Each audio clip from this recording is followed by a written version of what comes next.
Hello, আসসালামু আলাইকুম। সুপ্রিয় নিবন্ধনধারী এবং নিবন্ধন পরীক্ষার্থী ভাই ও বোনেরা, আশা করি আপনারা ভালো আছেন। আজ আমরা আলোচনা করব যে 17তমদের কিসের এত আন্দোলন এবং 18তম নিবন্ধনধারীদের উপর এর প্রভাব পড়বে কিনা, এনটিআরসিএ কেন ঘেরাও, এই সম্পর্কে চলুন আমরা বিস্তারিত জেনে নেই।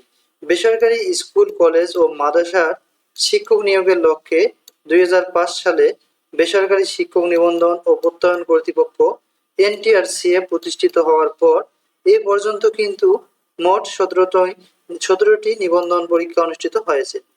এনটিআরসিএ 1 বছরের পরীক্ষা 4 বছরের বেশি সময় অতিবাহিত করার ফলে 17তম নিবন্ধনে 739 জন 35 ঊর্ধ্ব অর্থাৎ 35 বছর বেশি হয়েছিল বলে তারা পঞ্চম গণবিজ্ঞপ্তিতে আবেদন করতে পারেননি। 18তমরা অবশ্যই সচেতন হবেন এই বিষয়ে। এরই ধারাবাহিকতায় আইনি মতামত সাপেক্ষে অন্তত একবার আবেদনের সুযোগ দেওয়ার দাবিতে 17তম শিক্ষক নিবন্ধন ফোরামের উদ্যোগে আজ রবিবার রমনার স্কাটন রোড, বোরাক টাওয়ার, এনটিআরসিএ ভবন ঘেরাও কর্মসূচি চলছে।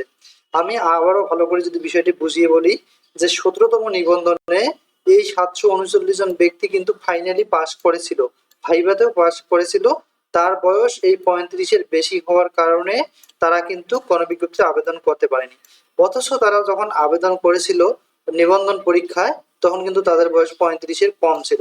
আপনারা দেখলেন যে একটা নিবন্ধন কমপ্লিট করতে 4 বছর পার হয়ে যাচ্ছে।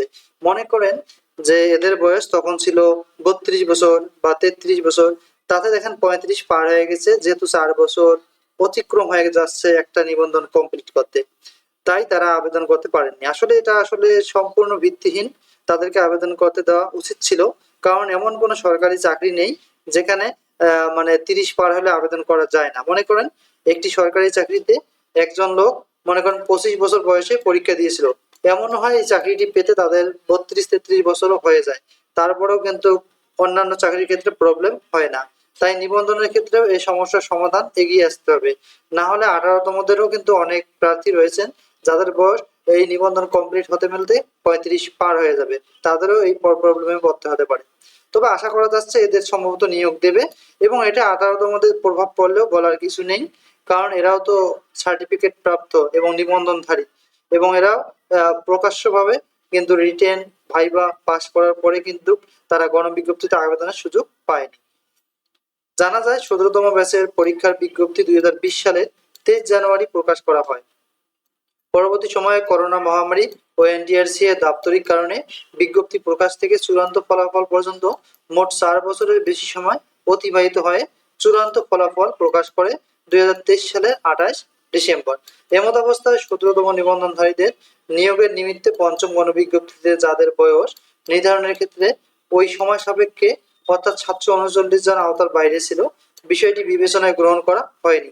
অথচ সনদের মেয়াদ কিন্তু 3 বছর থাকা সত্ত্বেও একবার আবেদনের সুযোগ তারা পায়নি।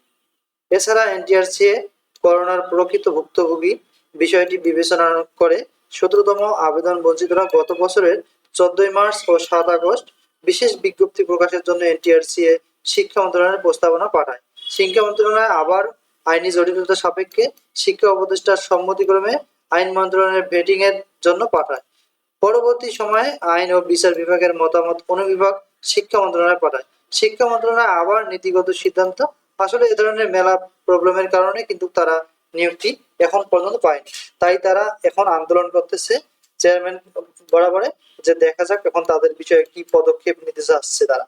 তবে এখনো সঠিক তথ্য আমরা পাইনি। তবে 2-1 দিনের মধ্যে জানা যাবে যে আসলে এদের আবেদন করার সুযোগ দিবে না এদের জন্য আলাদা গণবিজ্ঞপ্তি দিবে সেই তথ্যটি। তবে আমরা আশাবাদী এবং আমরা মনে করি যে এই সমস্যার সমাধান হোক, এবং যারা 18তম নিবন্ধনের মধ্যেও যাদের বয়স 35 পার হবে তারাও যেন এই বিজ্ঞপ্তিতে আবেদনের সুযোগ পায়। আর 18তমদের আশা করা যাচ্ছে তেমন কোনো প্রভাব পড়বে না, কারণ এরা 17তম নিবন্ধনধারী, এদেরও কিন্তু যোগ্যতা ছিল, বিধায় এরা কিন্তু ভাইবা রিটেন এবং দেখা যাচ্ছে সার্টিফিকেট পর্যন্ত পেয়েছিল। তো সকলের জন্য শুভ কামনা রইল।